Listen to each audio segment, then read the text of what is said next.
Vamos a ver ahora la unidad número 7. Una unidad cortita, pero la verdad que interesante. Particularmente quizás en estos tiempos que estamos viviendo, donde diversas situaciones que se producen nos hacen reflexionar acerca de uno de los aspectos fundamentales de la convivencia social. Sabemos todos que quienes formamos parte de un estado, de una comunidad, somos seres sujetos a, a tener derechos y a tener obligaciones. Y que la necesaria armonía, convivencia que debe existir en el seno de una familia, de una comunidad, de una ciudad, de una provincia, de una nación, tiene que estar necesariamente regulado de modo tal que se garantice que cada uno pueda efectivamente ejercer esos derechos y cumplir con sus obligaciones. No hay ningún derecho que sea absoluto. Y este es justamente el concepto que fundamenta las instituciones que nosotros vamos a estudiar ahora. Porque se trata justamente de establecer qué es lo que,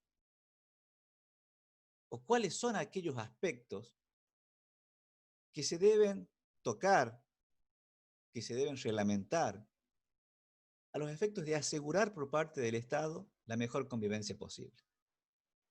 Entonces, estamos hablando de limitaciones a los derechos y garantías que tenemos los habitantes de nuestra nación. Y es algo bastante complicado de abordar, porque los derechos que tenemos son inalienables, pero no son absolutos. Entonces, ¿cómo, de qué manera reglamentar y respetar al mismo tiempo la voluntad del constituyente y desarrollar una actividad que permita asegurar la defensa de los derechos y el cumplimiento de las obligaciones? De todo eso se trata el ejercicio de esto que denominamos el poder de policía. De esto se trata la unidad número 7. Tenemos la bibliografía, en este PowerPoint que ha preparado la doctora Analía Porras. ¿Qué es entonces el poder de policía? Es la potestad estatal de limitar, restringir y regular el derecho de los ciudadanos en función del bienestar general, dentro de un marco normativo determinado. ¿Qué significa esto?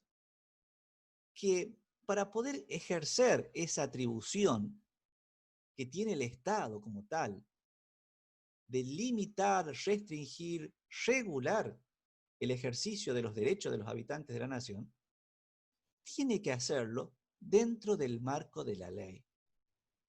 Y a la ley, todos lo sabemos, la dicta el poder legislativo de la nación, la función legislativa dentro de la provincia y los órganos deliberativos dentro de los municipios de cada provincia. Es decir, que el poder de policía, como potestad, como facultad del Estado de limitar, de restringir o de regular los derechos de los habitantes, es una función que esencialmente le corresponde al poder legislativo. Ahora, la actividad administrativa para poder poner en ejercicio esas regulaciones, esas limitaciones, esas restricciones, ¿quién la hace? La hacen los ejecutivos, tanto nacional, provincial como municipales. La regulación, la limitación en sí, la establece el legislativo. Pero el ejercicio de ese poder estatal para llevar adelante esas restricciones, esas limitaciones, esas regulaciones, las tiene el Poder Ejecutivo. Esto tiene que quedar muy en claro porque adelantamos desde ya, por ejemplo, en nuestra Constitución provincial hay un error conceptual del que también me tengo que hacer cargo por el hecho de haber sido en algún momento convencional constituyente y no reparar en este tema que ya venía desde el 86. En el artículo 126, que habla de las atribuciones de la función ejecutiva, el inciso 9, dice que el poder ejecutivo, la función ejecutiva, el gobernador, ejerce el poder de policía, y no ejerce el poder de policía, ejerce la función administrativa de policía del Estado.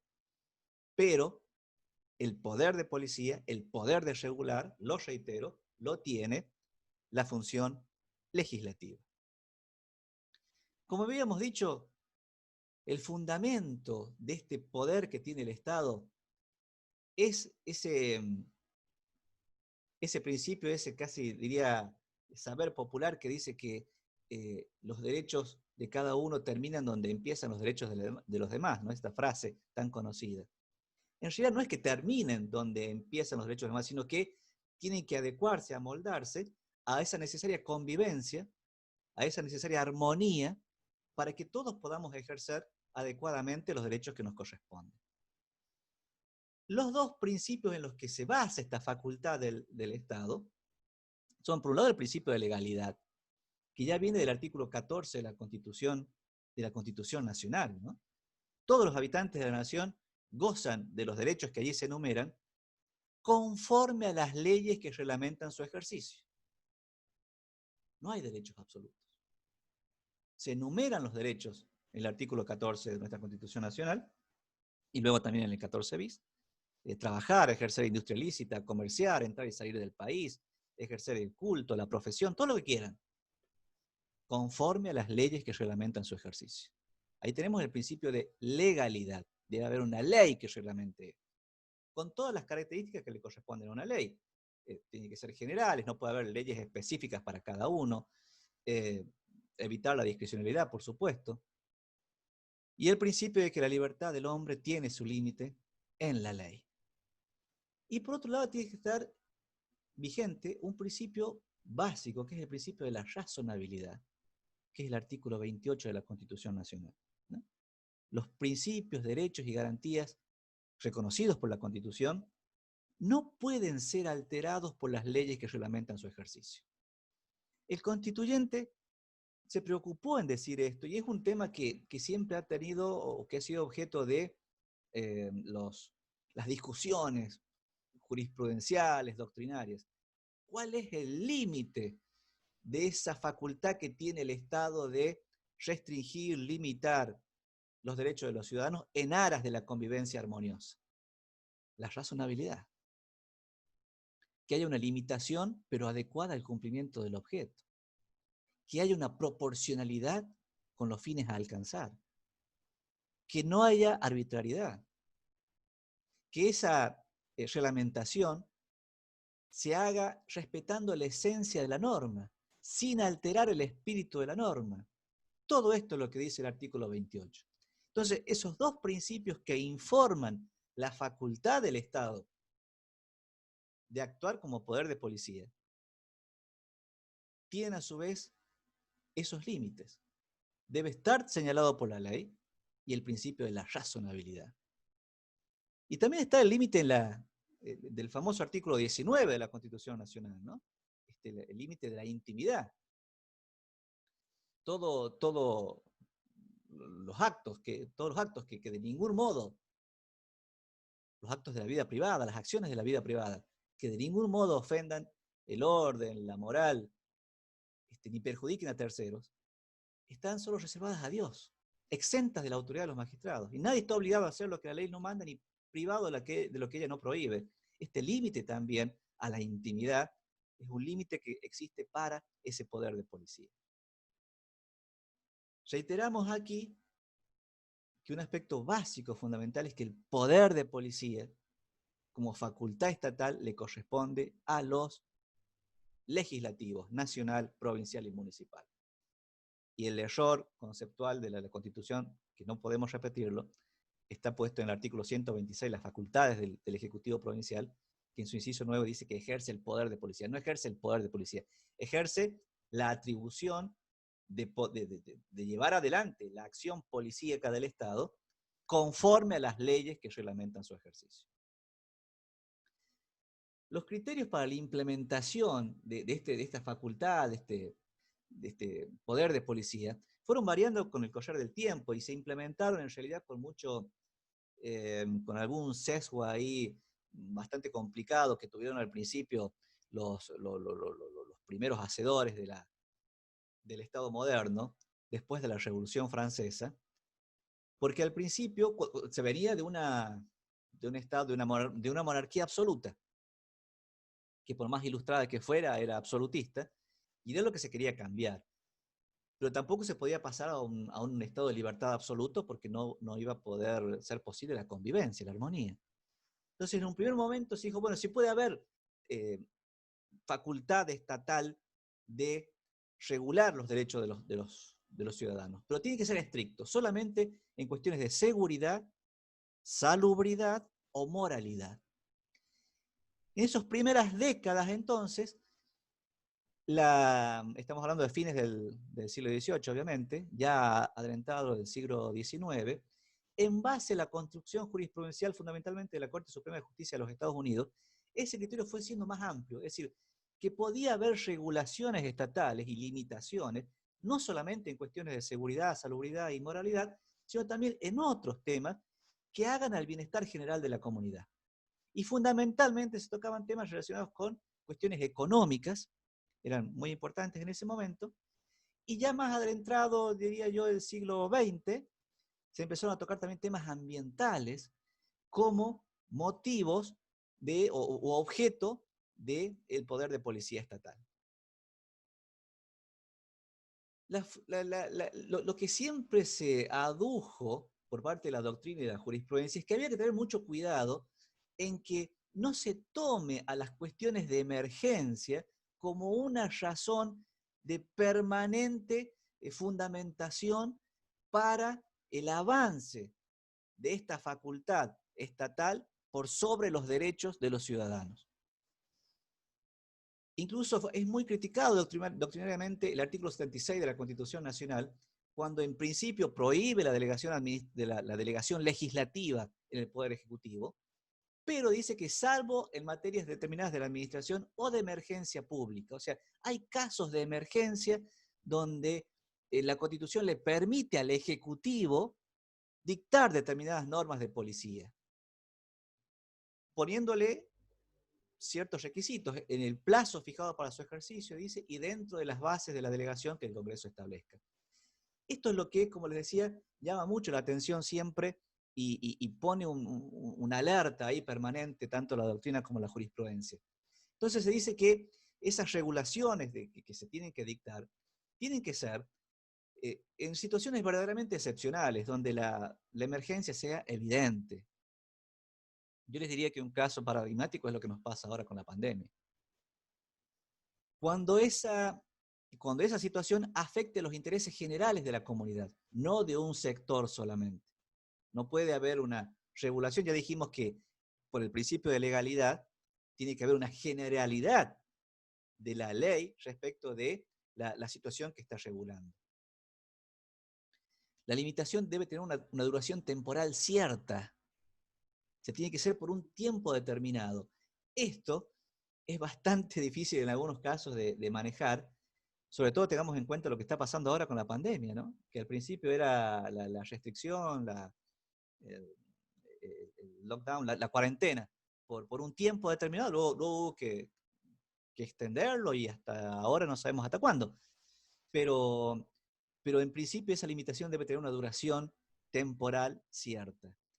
Y esa limitación tiene que ser razonable también, tiene que ser adecuada al objeto que se pretende regular, restringir o limitar. A ver, si decimos que no tiene que haber circulación de la gente por todos lados y en todo momento, y que tenemos que poner controles al respecto, bueno, no vamos a poner los tanques de guerra, supongamos. O no vamos a llegar a un extremo de decir, bueno, la gente no puede circular, pero ni siquiera puede ir a comprar el pan. No, tiene que ser una limitación razonable, adecuada al objeto que se pretende regular o preservar en todo caso. Bueno, hay diferentes clases de emergencias, desde la guerra, desórdenes domésticos, internos, pueden ser levantamientos y demás, crisis económicas, que es lo que más habitualmente ha venido teniendo nuestro país y que ha sido motivo de numerosas regulaciones, crisis sanitarias como la que estamos viviendo ahora, grandes incendios, inundaciones, terremotos, etc. Y los diferentes institutos que se implementan en la emergencia suelen ser ya en casos extremos, estado de guerra, ley marcial, estado de sitio, por ejemplo, que es el más conocido, ¿no? Vamos a ir a la clasificación en función de la materia, de cómo se desgranan, cómo se implementan estas facultades policíacas que tiene el Estado. La más conocida es el tema de la seguridad, la policía de seguridad, la policía, aquello con lo cual nosotros identificamos casi siempre el término policía. Cuando decimos la policía, difícilmente hablemos de la policía de culto, por ejemplo, sino que hablamos de la policía administrativa de seguridad. Pero no es la única, claramente, en las relaciones sociales hay muchos tipos de policía, ¿no? De seguridad de tránsito, que es muy conocida también, de culto para la regulación de los diferentes cultos y evitar así que determinados cultos deriven en situaciones no deseadas, contra de la moral o contra de la salubridad. De reuniones sociales, como puede ser la regulación de áforos, por ejemplo, para determinados tipos de reuniones en un estadio, en una discoteca, o hoy en día inclusive con lo que pasa a nivel de reuniones familiares inclusive. La policía de sanidad, que establece diferentes parámetros para el ejercicio de la venta de fármacos, del consumo de los mismos, o de la adecuación de diferentes acciones de parte de diferentes sectores de la comunidad. La policía de inmigración, lo que uno ve cuando va saliendo del país o ingresando. La policía de las actividades económicas, la más famosa es la financiera, aquella que regula diferentes situaciones, acordémonos lo que son más grandes del famoso corralito, por ejemplo, que se terminó en un determinado momento debido a la situación económica del país, que no se pudieran sacar la plata que la gente tenía en los bancos. La policía laboral, que ejerce por lo general la Secretaría de Trabajo nacional y provincial. La policía industrial, que determina que el ejercicio de la actividad de producción que tienen las fábricas debe ajustarse a ciertos parámetros, fundamentalmente parámetros de carácter ambiental. La policía de las actividades profesionales, cuando se reciban, todos van a ver que nosotros estamos asociados en una colegiatura que determina las reglas sobre las cuales se va a ejercer la profesión liberal que tenemos. La policía de los servicios privatizados, esto es muy común cuando se privatizan, incluso en nuestra provincia es el EUCOP, recuerden, que es la que establece las limitaciones para esas empresas que se hacen cargo de servicios públicos que han sido privatizados. La policía ambiental, que dijimos que ha sido incorporada en el siglo XX como una de las facultades estatales y hoy es una de las más importantes que tenemos que cumplir entre todos. La policía del consumo, que hace referencia a los derechos a la preservación de los derechos de los consumidores y usuarios fundamentalmente.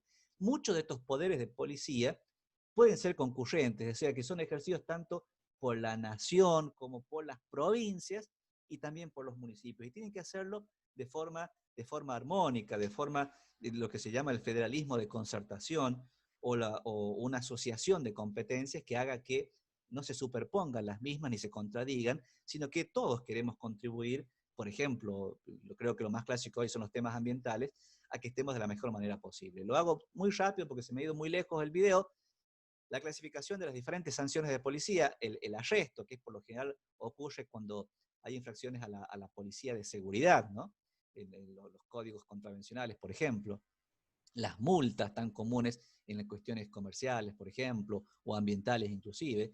La clausura, el decomiso de las mercancías, por ejemplo, que el decomiso es una pena accesoria por lo general de las otras, ya sea de la clausura o de la multa inclusive, la inhabilitación por un tiempo determinado, o inclusive la caducidad de la autorización que se tenga para ejercer determinada actividad. Los remedios frente a estas sanciones que se pueden producir pueden ser remedios administrativos, el recurso de reconsideración, el jerárquico, una alzada ante el Ejecutivo, o recursos judiciales, que se vaya directamente al recurso contencioso administrativo, previo a haber seguido la vía administrativa, o inclusive los procesos excepcionales que nosotros vimos en la unidad número 6, que pueden ser el habeas corpus, por ejemplo, cuando un arresto está realizado de acuerdo en contra de las disposiciones constitucionales, o un amparo. Bueno, en la bibliografía que se le ha recomendado, van a tener diversos fallos y donde van a poder ir viendo la evolución no solamente doctrinaria, sino fundamentalmente jurisprudencial, que fue dándole fundamento al ejercicio de estas instituciones. además de estos fallos que figuran en el PowerPoint y que preparó la doctora Analía Porras, yo quería mencionarles otros que también están mencionados en la bibliografía. Fundamentalmente un fallo que tiene casi 100 años, fíjense, Ercolano contra Lanteri de Renshaw, que era un caso de una ley que prohibía que se aumente el precio de los alquileres, algo muy parecido a lo que está pasando ahora, ¿no? En ese caso, debido a la situación, una crisis institucional que atravesaba el país. Pero allí la Corte dijo una frase que yo quería leerles, que la verdad que es contundente respecto de esta facultad que tiene el Estado. Mire, dice, ni el derecho de usar y disponer de la propiedad, ni ningún otro derecho reconocido por la Constitución reviste el carácter de absoluto. Un derecho ilimitado sería una concepción antisocial. Antisocial. La reglamentación o limitación del ejercicio de los derechos es una necesidad derivada de la convivencia social. Reglamentar un derecho es limitarlo, es hacerlo compatible con el derecho de los demás dentro de la comunidad y con los intereses superiores de esta última. Y otro fallo que es Inchauspe contra la Junta Nacional de Carnes, que también tiene décadas ya, en donde dice la Corte, la verdadera libertad para todos no podrá existir bajo la acción del principio que reconociera el derecho de cada individuo para usar el propio, sea con respecto a su persona o a su propiedad, con prescindencia del daño que pudiera ocasionar a los demás. O sea, yo no puedo decir, yo tengo el derecho, voy a hacer lo que quiera, si eso implica que voy a perjudicar a los demás. Esta es la base, el fundamento y el límite también, como ya habíamos dicho, de esta facultad que tiene el Estado en cuanto a regular y ejercer esa regulación del ejercicio de los derechos de las personas, de los derechos y las garantías. En la Constitución de La Rioja está mencionado en diversas normas que ha señalado la doctora Porras, que figuran en el PowerPoint, donde ustedes pueden encontrar esta facultad que le ejerce verdaderamente el Poder Legislativo de regular el poder de policía. Así que creo que nunca más que en estos tiempos tener presente todos estos aspectos resultan muy importantes. Bueno, muchas gracias y vamos a seguir adelante con la materia.